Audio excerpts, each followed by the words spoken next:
set an intro video. That means that we're freestyling here. What's up, everybody? It's Dynasty Stock Market with bigz and DFK.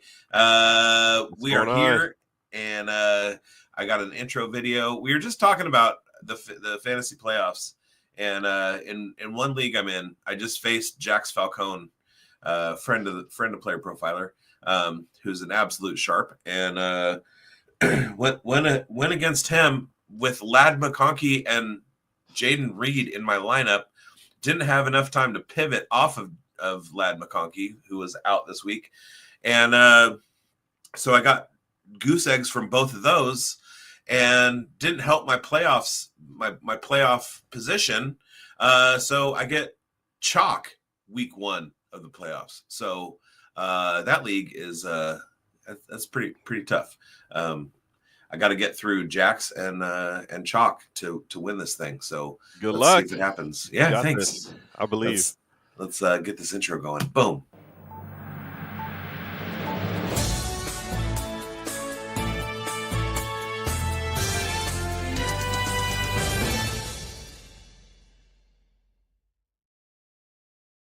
All right, everybody, you're watching Player Profiler News. We got Aaron Bigler in the chat. What's up, Aaron? What's going on? Ouch. Yes, ouch. Need some Band-Aids for that league. Week 15 is here. We got through by Mageddon. We got through another injury-ocalypse. Hopefully you all listened to us last week and made sure that you had Isaac Guerrero on your rosters. And now he's hurt too. So Patrick Taylor season, let's go. Whoever thought in week 1 that Patrick Taylor was going to be a league winner? Certainly not me, but yeah, if you got Patrick Taylor and Desmond Ridder, you're looking pretty good right now. Yeah. Hey, Isaiah Davis too. Give him some love, man. Davis. I was laughing at people who were picking up Isaiah Davis after I was like, all right, I'm starting Braylon. And then Isaiah Davis showed himself to be that satellite back. That dude, and 2 weeks in a row, man. Right? So you spend all your draft capital on Breece Hall, and Isaiah Davis is the guy that you wanted to own for the playoffs. Yeah, it reminds me of a 2017 Kenyon Drake just coming out of nowhere. No, not really, because Breece is still healthy, he should get healthy at some point. But when you're trying to get into the playoffs, that's brutal right now at this point in the season. But I was on the Wake and Take show on Player Profiler. Shout out Jason Allwine over there. And I was saying how my number one worry, my fear, my player I'm most scared of was Breece Hall, because I didn't think he was going to play. But I also immediately caveated and said that I don't see too much work for Braylon Allen either, because the problem with Breece was the competition of the other guys and them being league tied for the least amount of rush attempts with your Raiders. So there's just not a ton of volume, but they actually happened to have a good game. The Jets did.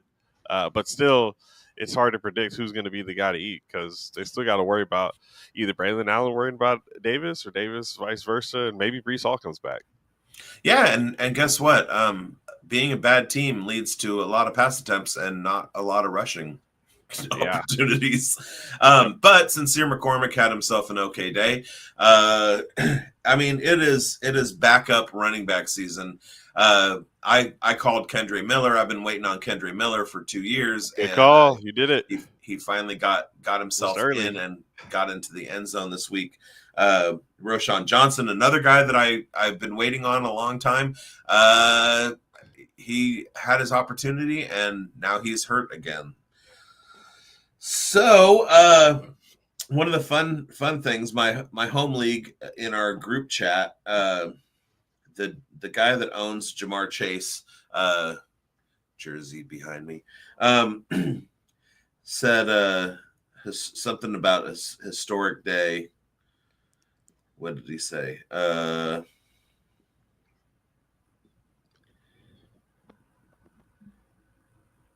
Something about Jamar having, here it is, another legendary game. He did, man. And I was like, he didn't even get to 200 yards and 3 touchdowns. So how is that legendary? Just adding to the legend. Right. Building legend that just keeps growing. I mean, when he was a rookie, before he played a snap in his interviews after getting drafted, he said he's going to break all the records. So he's doing his best to try to get there. He's getting there. And so when you can scoff at a legendary, the term legendary, at a guy who just because he doesn't hit 200 yards and three touchdowns, maybe it was the 18 targets. Our rising expectations. Exactly. Thanks for getting in here, Tales from the Geek. Another guy in the thumbnail who had an historic night, Josh Allen dropping a 60 burger on folks. What was that? Man, Allen somehow just is aging like fine wine.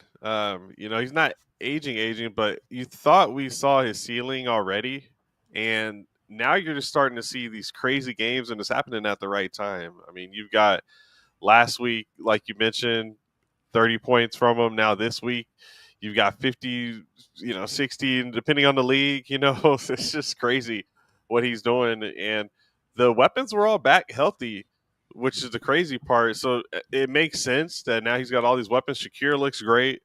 Amari Cooper is getting involved. Obviously, the run game is going to be there. But this guy was on the field every snap of the game, 22 completions, but 342 yards, 3 touchdowns. Come on, man. No interceptions. Only has 5 interceptions on the year at that. So I don't really expect that to get in the way. And if you're having positive drives, he's actually scoring on all of these drives too. So really crazy. 10 rushes, 82 yards, 3 rushing touchdowns on the ground, 3 in the air. This guy is insane.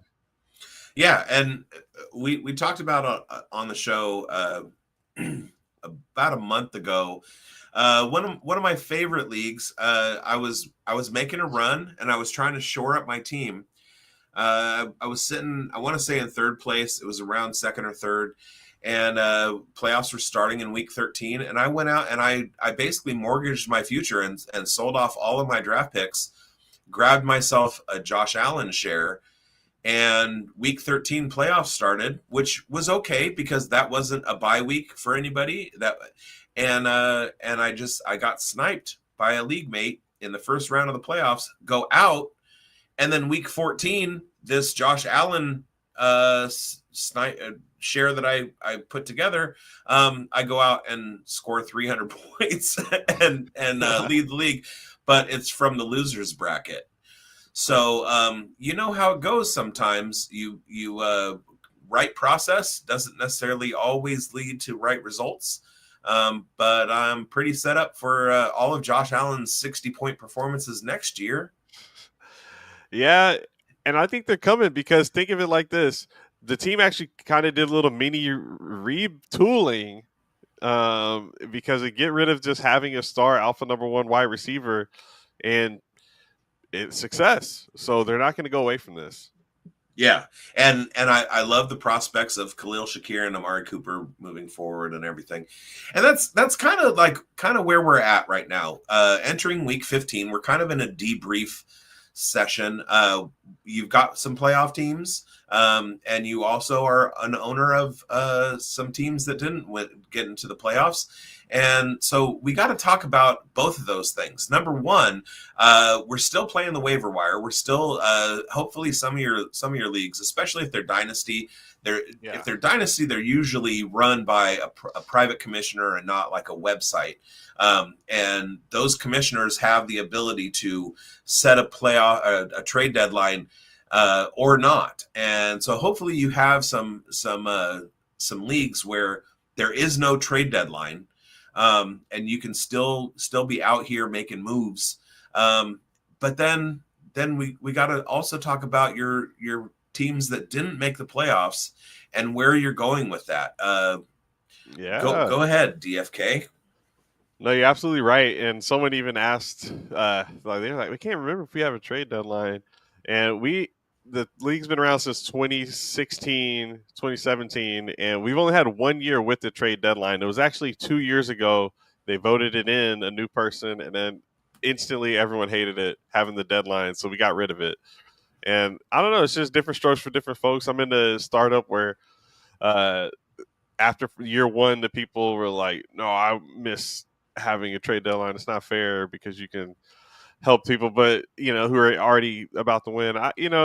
It's not usually how it goes in practice. Like, it's usually win-win trades, and anything can happen any given Sunday. So I'm not usually too worried about it. But for the teams that didn't make it, like you mentioned, if you're trying to figure out what to do next, you just had the season end on you, and now what are you doing?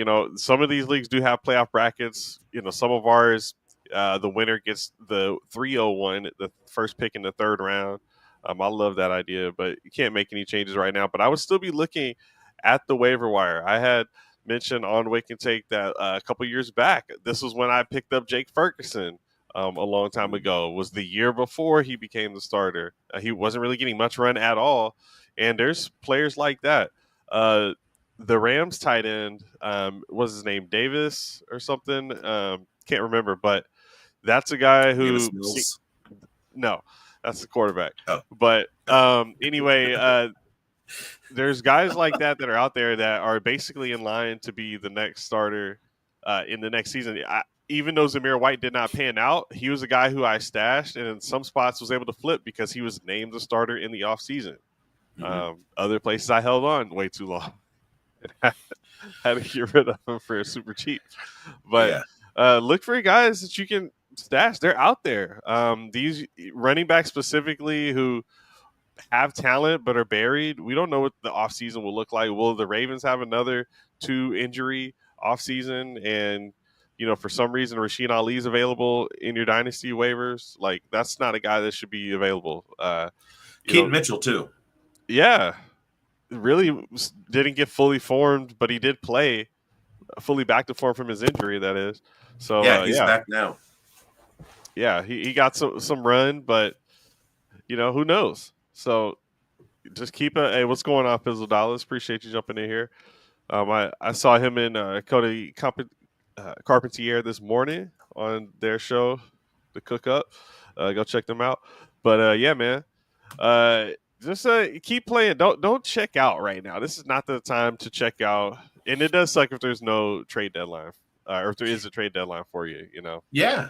So I used to have a little video clip for a segment. It was called Commissioner's Corner, but it's not in the brand anymore. So Commissioner's Corner. You're watching Commissioner's Corner. It's for commissions. So it's time for Commissioner's Corner. If you are a commission a league, let's go ahead and set a couple things for next year. Obviously, you want to put it up for league vote. Don't be a dictator. You're commissioner. You represent all of the owners in your league. But there are a couple problems that we see sometimes this late in the season. Number one is the trade deadline. So we don't want to have a trade deadline, especially in dynasty leagues. It's a little bit different in redraft. A trade deadline can kind of be cool, but in dynasty, like, you want to still be moving. You want to be able to move future picks and things like that, even into week 16, 17, 18 of the season. So make sure that there's no trade deadline. The other thing is your waivers. So on Sunday morning, Sunday afternoon, we have some situations, especially this week, where you have a guy who is declared out late. Like this week, it happened to me with Ladd McConkey. Give your owners an opportunity to pivot. Open free agency for Sunday, and because if it's just a waiver claim on Sunday morning and somebody's been declared out, that owner, there's not a whole lot that they can do. And some people will say, you gotta be able to make a decision. You got to be able to forecast that Ladd McConkey is going to be out on Saturday, even though everything indicates that he's going to play. And then when he's a game time decision, there's nothing you can do. So you should have seen that coming. Well, a lot of times you can't see that coming. So make sure that Sunday is open free agency and then make waivers available the rest of the week. Yeah, and that's an easy setting to change too. I've got a lot of leagues like that where it's basically locked waivers all week long. There's no free agency period except for on Sunday where it's just wide open. Get whoever you want. Like it's just a one-click button on Sleeper Leagues. And Fizzle Dollars random playoff league setting. I've made the draft order randomized for the 3rd and 4th rounds of leagues I commission. Try to add some fun for the late round players. Yeah, Sleeper tries to do that with their toilet bowl thing. But nobody really wants that. So mix it up. Make it so that it's a draft order thing. I typically just once the playoffs start, that the record at playoff, that is the draft order. But it does include it doesn't increase the fun if people who are out of the playoffs are still battling for draft picks. So say you're the 7th place team, make it so that the winner of the losers bracket gets the first round pick, and that incentivizes people to play for 17 weeks and not just drop out after 13 or 14 whenever your playoffs start. Yeah. Somehow Aaron got a break from work during the show and came by to stop by. Yeah, I'm dumb. We appreciate it. All right, so we're getting into playoff season. We told you last week to go out and grab Isaac Garendo. This week it's Patrick Taylor. If you have a playoff team, what are you doing right now, DFK, to make sure that the next 3 weeks are going to go your way? Great question. And you got to get out early on these running backs. I actually didn't do waiver show last week because all of them just kept being grab the backup running backs. It's just kind of the same thing over and over. Because we were giving recommendations to get Patrick Taylor last week too. It was just more of a maybe he's not really going to get to do anything. And they also brought in a Bandicanda. But the only reason we were not recommending a Bandicanda is because he really never did anything with any team, and he just signed there, so didn't know the playbook. And with Shanahan's scheme, you kind of do need to know something. But anyway, so more stashes because it's going to be hard to just get Patrick Taylor when everyone wants him, right? So the point is just being out ahead of that. Statistically, because the injuries haven't happened yet, they were likely to come, and somehow they're all raining down on the 49ers. It's weird. You kind of look at some training rooms and you're like, are they snake bit or just really bad? And the 49ers and Saints are two of those teams. The two biggest injuries of the year are both Christian McCaffrey somehow. Right. Yeah. How does that happen? So we're looking for a Patrick Taylor. I do want to remind everybody Kendre Miller should be out there. And he looked good. That touchdown, obviously they all pushed him in the end zone. I don't know if you saw that it was literally one of those huge, he's at the 10-yard line and barely he runs into the pile, but then his linemen push him into the end zone 10 yards. That's what happened on that touchdown. But still, it was a fake to Kamara, and then they gave it to Kendre. So that might work. You don't have Taysom Hill. Somebody's got to get the ball. Yeah, and he's kind of in that Jamal Williams role, but he can do more things. I love him. I love Kendre Miller going forward. The other guy that's out there, really unfortunately, we saw a bad injury to another guy that we waited on all year. And Jonathan Brooks finally got into some game action and ripped his ACL that he was coming back from. So Chubbard is he got his contract extension. We knew that. He Carolina re-signed him, and so he was in play. And I was telling a lot of people you look at the fact that they just gave him a contract extension. Chuba Hubbard is the guy in Carolina moving forward. They're gonna work Jonathan Brooks in kind of lightly, and then he goes out and gets hurt again. So Chuba Hubbard is the dude. Yeah. Go grab him, get him, like whatever you can. Yeah. As long as there's no trade deadline, go. Carolina is invested in Chuba Hubbard. Yeah, let's look into that. Too. What does it take to get him, man? And we should. It's a dynasty show. I'm glad you brought this one up. We got to talk about what's Brooks' value now. But also with Chuba, I got him right before the deadline. I actually thought it was kind of a wasted trade, but I was like, I just need an extra body. And then this happened. So we know what to expect from Hubbard. Not only what he was doing before, but Bryce Young looks better now too. So I was wrong. Hey, I was on Fizzle Dallas show. Fizzle, if you're still here, I was wrong. Bryce Young's value is back. Y'all told me he would get back to at least the second round value. I said 2/3, and he got benched. So I just didn't think it was going to happen, man. But he sent some people out to crash into Andy Dalton's car, and then he got a starting job back. And now he's been great. Bryce Young is one of the funniest stories of the year because leading up to week 1, all of my takes across all of my shows were Bryce Young is the dude to own. He was a number 1 draft pick. He's got Dave Canales coming in. He's got Deontay Johnson. He's got Adam Thielen. He's got these prospects of wide receivers. He's got a receiving room in front of him. And Dave Canales is going to be the QB whisperer and put everything together. And then all of a sudden, week 3, Bryce Young doesn't have a job anymore. Andy Dalton is the guy, and Red Rocket fizzles out a little bit. Bryce Young comes back.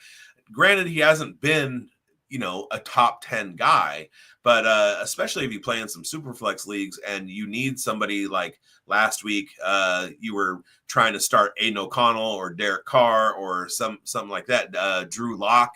If you're in a bad situation, you're looking at Cooper Rush or Drew Lock. Bryce Young is okay. And so now Dave Canales is starting to do the fixes with him. And it's such a funny story to me. I was talking to my partner on my other show last night, and we were talking about our end of the year wrap up shows. So like talking about our hits and misses. And we were huge on Bryce Young. And I said, let's go ahead and hold off for a couple weeks and see what he does the next couple weeks, because that's not a story for 2024 that is finished yet. Bryce Young still has a couple weeks to get in there and earn his spot into the top 20 of quarterbacks in fantasy. And so we still may have hit Bryce Young by telling you all to go draft him, even though it took 13 weeks for him to start putting stuff together. And check out Fizzle comment, because I went on his show with Tear Down King, and man, I was saying how I didn't think he was going to bounce back, but he has. And I think, I've seen him getting elevated out of taxi squads. That's how I know people actually starting him now. So it's pretty crazy. Yeah, and it's a good point on Deontay Johnson, because he's been run out of 3 programs in the sounds last like a 12 character months. thing, unfortunately. Like I was hearing rumors that he just wasn't listening in practice, like whatever it was, he didn't want to do it. And with the Ravens, it's just rumors. Ravens, it sounds like he doesn't even want to suit up over there. So I don't know what it is. I can see how, if you're a diva and you believe that you are the alpha in the room, in whatever room you walk into, and you walk into a John Harbaugh program and he's all about discipline and following the leader. If you're not getting it, then you're going to have a bad time. So maybe Deontay should sign somewhere else in the offseason, like Vegas. Yeah. They could use some help, man. I mean, we're getting T. Higgins, so better. I'm excited for the Raiders. I've been hearing all the Shedeur Sanders rumors, so we'll see if they stick at that number 1 pick. I just booked my tickets last night for the East-West Shrine game in Dallas. In February, January 30th, whatever. And then I went and I looked at the list of people who accepted their invitations to the Shrine game, and Shador and Shiloh are going to be there.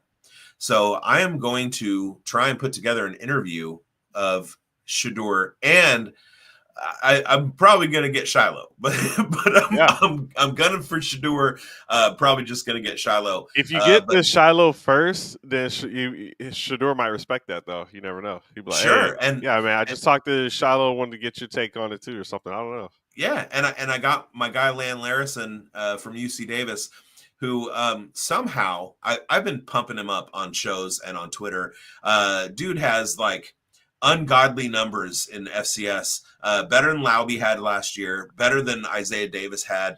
The guy is absolutely killing it, and he and I have been talking on Twitter a little bit, and he was on the East West Shrine Bowl top 100 watch list. So I'm pretty sure he's got an invitation. So I'm going to be down there, and I'm going to be like, hey, Lan, let's hook up some of your teammates in this East-West game. He should be playing for the West. Let's get some of your teammates in here, and we'll interview them. And that'll all be coming to you on Player Profiler. Love it, man. Yeah. Excited for you. This is going to be awesome. I'm kind of, but yeah. So Deion Sanders coming out and saying, hey, Raiders, go ahead and draft my boys. If they somehow come out with Shador and Shiloh, I love Shiloh Sanders. Like, I'm a defense guy. He can hit. Yeah, squares up. He's fun to watch. And if you have a guy who's on Deion's level on defense, and it's his kid, he's got that bloodline and all that stuff. I would be more excited for the Raiders to draft Shiloh than Shador. Boom! There's the hot take. It's a lot better than the milquetoast hot take I hear on the mainstream, where they're like, "Oh, what if the Raiders not only get Shador but also trade up to get Travis Hunter?" I'm like, all right, not everyone's gonna do Houston Texans to pull that off. Like, sure, but I would much rather have Travis Hunter than. I'm not a Shador Sanders hater. I just, you want the quarterback to be the right one, no matter what. Yeah, you want the next Tom Brady, no matter what. He's just because he trains with Brady doesn't mean he is the Tom Brady. We'll be talking a whole lot more about this once the season is over and we start getting into draft season. But I am not a fan of literally any quarterback in the 2025 class. Yeah, and you're the team that has the top pick because the Jags just won their way out of that spot. So, well, the Giants are ahead of us. Okay. They're in the number one position. Yeah, let them deal with it. But wait, to circle back, Jonathan Brooks. That's a dynasty value that I'm kind of curious on, man. Are you just, if you're a contender and the deadline is still open, you have to just get rid of him, right? I already got rid of him way before he came back, like when the promise was still there, and it helped me get, I don't know, I forget, maybe it helped me get something. I can't remember right now, but yeah, dude. We did kind of weed off there. Yeah, that was the last, that was where we at. I remembered, but. And we were also talking about Chuba Hubbard, and right now, today, Chuba Hubbard is like, his value is first round pick, period. Yeah. I mean, in the 2025 class, you're going to be getting running backs in the first round, in the late first round. So do you want the guy now or do you want the guy later? Hubbard's looking good. I think Jonathan Brooks won't be back healthy. I'm not depending on him. I'm trying to think clearly because, with Fizzle here, I know what it's like to give up on the Carolina Panther potentially too early. And this is a Texas guy also, Brooks that is. So it's just like, but I'm out. I don't want to miss some of the early years of a running back. So I'm willing to just get what I can here. Let me get back in this next class. Can I get it in that second round range and get a running back in this class? For continuing, he reminds me a little bit. Win now piece though.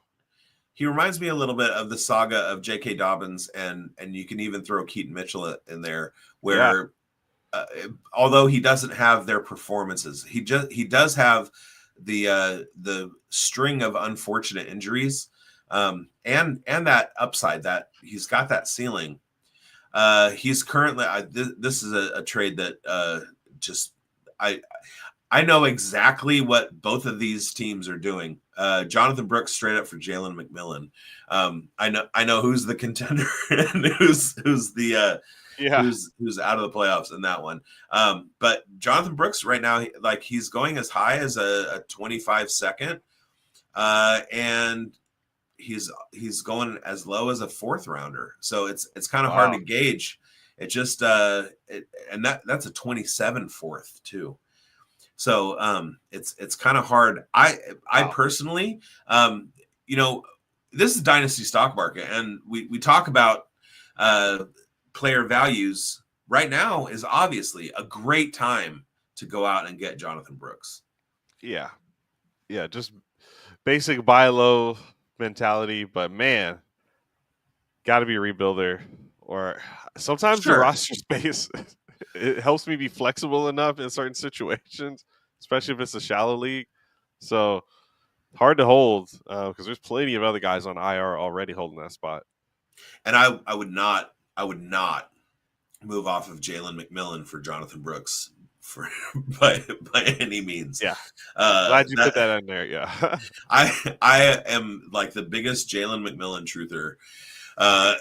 And finally, yeah. It only took you did your episode on 14 weeks. You did your episode on it, and then he went quiet, but now he's back. So now we're talking again. That's another Bryce Young, Jalen McMillan. We had some misses. We had some misses. And Fizzle says he is a buy low. I buy Brooks after the rookie draft because people will be chasing those new rookie RBs, forgetting all about Brooks come April and May. Boom. Yeah. You got Ashton John. You got John T coming out. You got Jaden Ott, my dude from Cal. Jaquindon Jackson from Arkansas. Rocket Sanders should be coming out. There's a huge RB class this year. Omari and Hampton. Travion Henderson. Stack those picks, boys and girls.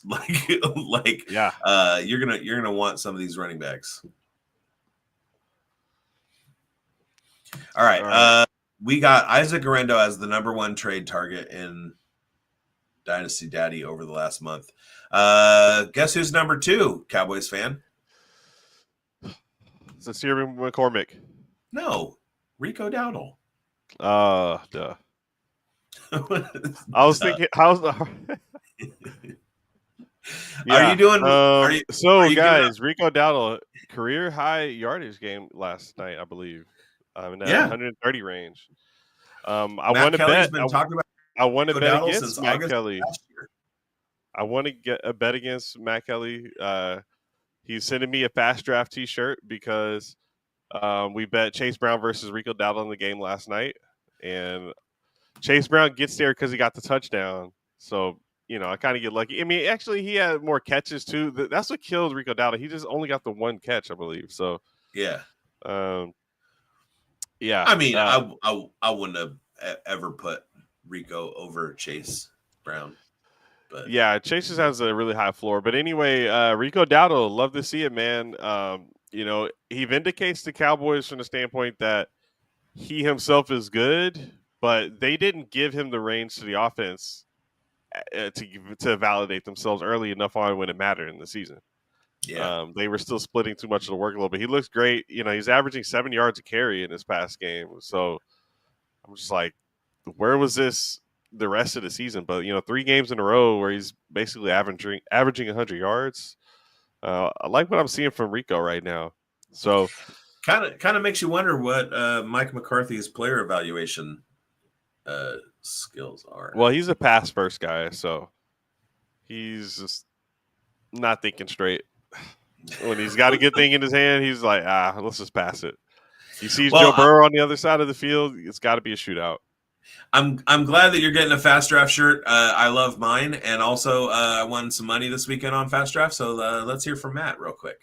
Oh, incredible news about Fast Draft. Fast Draft DFS is live. It's called the Flex 6 Frenzy. You just draft 6 guys, running backs, wide receivers, tight ends for the Sunday slate. You like Jahmyr Gibbs? You like Jackson Smith and Jigba? You like Tyrone Tracy? Draft him, draft him, draft him. And the beauty is, you can just order 5 teams, submit your rankings, and Fast Draft will email you the results. We awarded $1,000 in prizes our first week, and we're just going up from there. Soon there's going to be a select 6. No drafting at all. You just pick any 6 guys. Our DFS mantra, just say no to salaries on Fast Draft. Don't forget there's free tools on Fast Draft too. You want to get ready for startup season? We've created the best Dynasty mock draft experience there is. And if you want to play in these DFS contests, and our best ball contest for 2025 are coming very soon too, just use promo code PODFATHER when you deposit and you get a free draft. It's that easy. And you're like, oh, I already have Fast Draft. Great. Refer a friend. Have them put your username in as the promo code, and then you and your friend will both get an instant deposit match up to $25. We got DFS. We got Dynasty Mocks. We got Best Ball. It's all there for you on fastdraft.app. Check it out. And the promo code is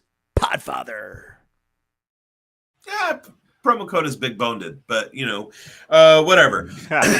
So let's go through some of these positions and we'll Rico talk about Dowdle, Dallas Cowboys RB1 in 2025. Had to get that off. Because that's a hot take. Because everyone's got him taking Ginty, But we can move on. After this last 2024 draft, Where they took you kind of have to think they have to draft a running back, right? Yeah, you got to replace Zeke and Dalvin Cook, the oldest 2 running backs in the entire NFL. But then they don't. Then they won't take a running back. All right, so let's do some. At this point in the season, we're going to talk about some top 12 surprises. Who is quarterback 12? Don't look at your notes. Who's quarterback 12? Drake May. Brock Purdy. Who's quarterback 11? Drake May. Patrick Mahomes. Okay, I had to. Who's quarterback 8? Drake May. Bo Nix. Drake May is not in the top 12. Really? Okay. Yeah, I guess he started too late. Sorry. He's QB 25. I'm going to guess this next one. What is it? All right, next one is going to be QB 7. Sam Darnold. Yeah, nailed it. You nailed it. All right. I needed to be Sam Darnold. I already had the name in my head. I'll give you a hint. I had this guy outside of the top 5 running backs. Who's RB3? Chase Brown. Bijan Robinson. Oh, nice. I didn't think that he was going to be able to get the passing work. I had him as RB6 or 7. But yeah, he's RB3. Everybody else is pretty standard. Chuba's 12, Chase Brown is 11, Joe Mixon is 10, David Montgomery is 9, Kyron is 8, Josh Jacobs is 7. Yeah, it keeps changing because that was such a big bye week where there were some guys that just had a huge lead, like Joe Mixon, that now they're finally getting pushed back because he was in the top 10 all year. All right. We know that Jamar Chase is number 1. Who's wide receiver 2? Come on. Puka Nacua. Justin Jefferson. But here's the thing. So Amon-Ra last night game must have juiced some huge. Yeah. Amon-Ra is wide receiver 3, and he and Justin Jefferson are separated by 5 points. How many points are Jamar Chase and Justin Jefferson separated by? 40. 93. All right. Justin Jefferson is wide receiver 2 with 235 points. Jamar Chase is wide receiver 1 with 321 points. Yeah, overall it's a down year for wide receivers. That's 86 points, not 93 points. I just had to math real quick. And now I got the hiccups. Who's tight end 1? Brock Bowers. Let's go, baby. Who's tight end 2? McBride. George Kittle. Nice. McBride is tight end 3. Kelsey is tight end 5. Who's tight end 4? Dang it, I'll just Njoku. I'll give you a hint. Oh, he had 0 points in the first 4 quarters on Sunday. Finished with 13 points. Jonnu Smith. Jonnu Smith. He had that game-winning touchdown. Yeah, I didn't know Right? he had 0 the rest of the way. Yeah, I can see all of that one. Wow. I tuned in for overtime in that game, and I have this thing where I try not to like scoreboard watch on my fantasy teams because it just leads to stress and anger. So I don't watch what's happening. But I tuned in and they said Jonnu Smith, that's his first catch of the day, and I was like, no, what? Because it was in overtime. It was like the little screen pass that they gave him. Yeah. And the next play they ran the same play. And I was like, okay, so now he's got 2 catches for like 40, and I'm trying to add up the points. I started him in so many leagues. In a ton of leagues, I have like multiple tight end flex, which you're not supposed to do, but I'm talking about Brock Bowers, Jonnu Smith, and Trey McBride. So they've been doing okay for me. And then he had that touchdown. I was like, oh my goodness. Like I now don't need to go check because it's not 0.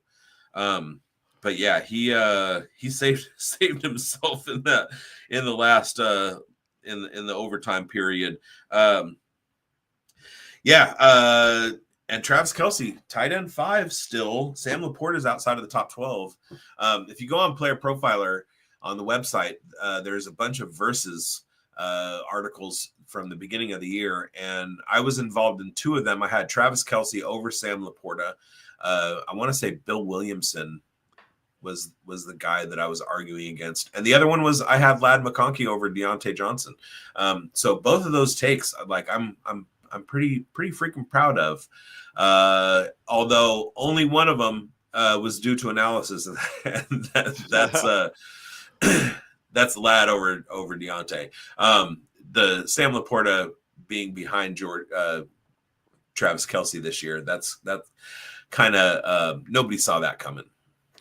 I picked the Kelce to finish ahead of Laporta, but it didn't go great for either guy.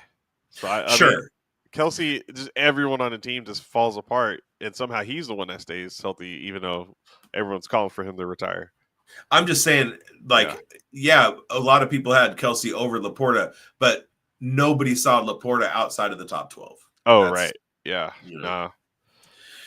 All right. So there's not a lot to discuss anymore. We do have the playoffs starting. Give me your top 3 targets for the week. So we're talking trades or just waivers? Either way. Give me 2 waiver targets, 2 trade targets. Yeah, and so like you said, Patrick Taylor, we don't know the extent of Isaac Guerrero's injury, but when it's on a Thursday night football game, you just can't play the guy. You just got to assume the team's going to be cautious and not play him on a short week. So I think Patrick Taylor starts. And so far, every running back that's got at least their first start has been, big fantasy points. So throw him in there. I'm not too worried about Abanikanda, like I mentioned, doesn't know the playbook.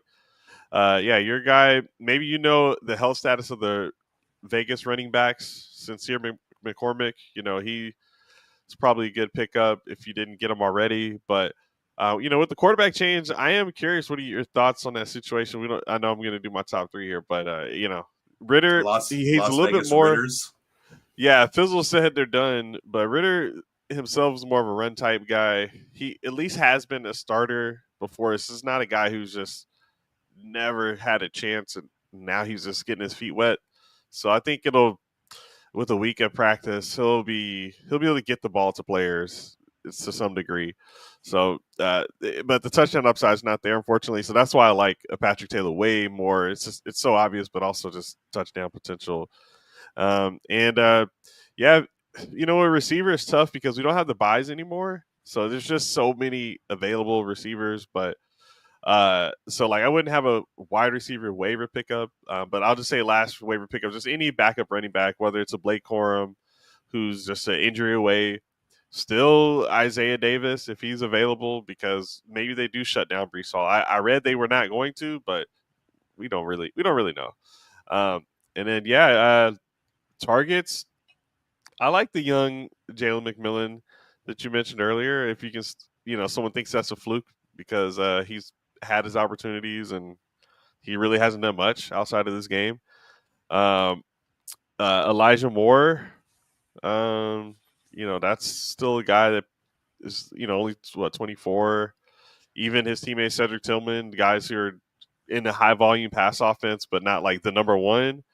And they're playing Denver, so Jerry Jeudy probably gets shut down this week, right? Maybe versus Patrick Surtain. But then the other guys should be open. It's going to be high volume. You're going to see 3 picks from Winston. That's fine. Receivers should be fine. So they'll still get there. Those are some cheap targets. Otherwise, I'd rather go high if you're able to trade and make something happen.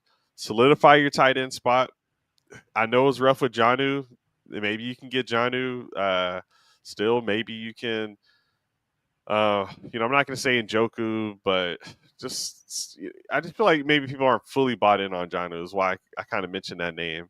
Other than that, I'm trying to go out and get me a Chase Brown, who maybe people think the Bengals replace him next season or something like that, or a Rico Dowdle, who we talked about at the top of the show. These are guys that the next year we don't know, because they don't have any draft capital tied to them. We don't know if they're going to still be the guy.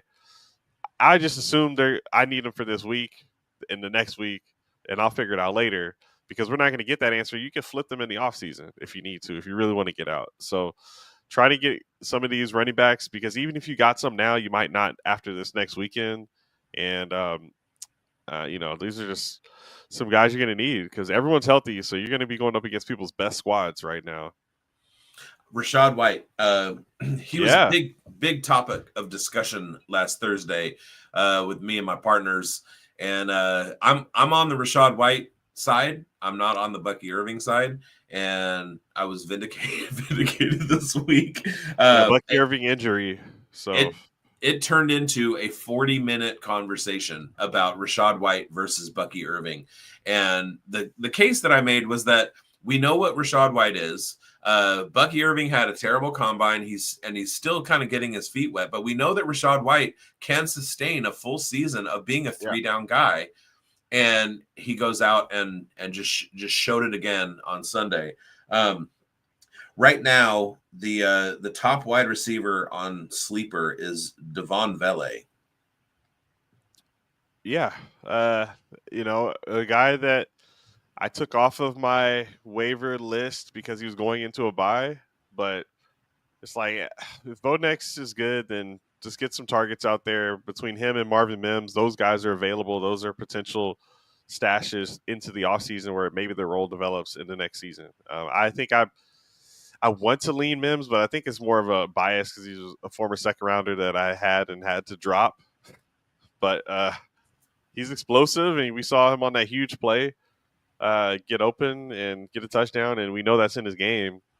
I kind of prefer the PPR wide receivers, but yeah, those are guys. I mean, why is Devon Vele so old? Why is he a 26-year-old rookie? I don't know. So you have to take that bias out of it also. Well, and we've talked about this. I don't know if we've talked about it. I was talking about it with my son the other day because he was talking about older quarterbacks. There was somebody who's coming out that is like a 5th-year senior, 6th-year senior, something like that. And I was like, as far as like projecting prospects, if you look at age at draft, that like somebody coming into the NFL, that's a negative. If like the older they are, the more negative it is. But then once they get into the NFL, opportunity becomes more important than age. You can have a guy like Ray Davis from Buffalo, who's older. And when you're projecting for your rookie draft in Dynasty, it doesn't look good when a guy is a 24-year-old rookie running back. But then if he gets into the league, the team likes him and he starts getting opportunities, age doesn't really matter a whole lot anymore. A lot Tyrone Tracy. Right. Just a little note before we get out of here on the Las Vegas Raiders. or not. White. Oh, so Aiden O'Connell's injury was just a bone bruise on his knee, which doesn't. It's not likely he's going to be missing a whole lot of time. But whoever it is, whether you're going to stash Aiden O'Connell or Desmond Ridder, they have Atlanta coming up next week. They have Jacksonville the following week, and then New Orleans in the week 17. So they've got some pretty good matchups coming up the next few weeks. All right, so your boy Brock Bowers is back, and were you excited to see Michael Mayer? We can get a rare Michael Mayer take from you. Yeah. Brock Bowers disappeared in the first half of that game. Didn't get cooking until the second half, and Michael Mayer is there. Like, it's a good problem to have when you have the two best collegiate tight ends to come out of the last few years, and Michael Mayer is looks like he's fully acclimated. Also, Zamir White is now IR. Yeah, so he's done. That's what I thought you were gonna say. Yep. Yeah, yep. I just saw that just now, so I couldn't have said it before. All right, we're going to be back for week 16, second week of your playoffs. Keep watching, because Dynasty is all year round. Doesn't matter if you're in the playoffs. Doesn't matter if your season is over. You're still probably fighting for, a better draft pick. Maybe you're tanking and trying to not show your league mates that you're doing that. So you're sneakily putting in some guys who aren't necessarily going to produce. But we are here every Tuesday morning to walk you through it, and we will be going all year round. So thank you guys for watching. Thank you, Aaron, Fizzle Dollars, getting into the chat. Somebody else. Tales from the Geek. Tales from the Geek. All you guys, the chat is really what makes the show special. Besides me and DFK, I mean, we're pretty special. But thank you guys for watching, and we will see you next. I almost said it. I'm gonna say see you next week, not see you next Tuesday. Ha! Adios. All right. I gotta. See, I didn't even put it in the outro video. It's a weird morning. See you, everybody. Hey, I want to thank you for being part of this broadcast. If you have any thoughts on it, leave a comment. If you enjoyed it, make sure you leave a like. And if you want to see more shows on the Player Profiler channel, subscribe to it. That's how we know you want more.